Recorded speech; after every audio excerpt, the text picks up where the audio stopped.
Hello guys, galing pala tayong bangko. Nag-deposit muna ako dahil masyado na mabigat sa bulsa ko yung tig 1,000. Kaya pinatago ko muna. Mahirap ba masyadong hindi ako nakakalakad sa sobrang dami sa pera ng bulsa ko. Mga tig 1,000 lang naman. Kapal kaya dineposit ko na. So paano? Balik na ako. Maghintay lang muna pala ako ng jeep dahil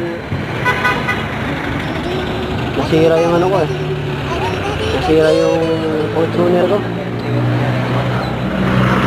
Kaya pinagawa ko muna sa driver ko. Kaya mag-jeep muna tayo ngayon. So paano? Next vlog na lang ulit ha.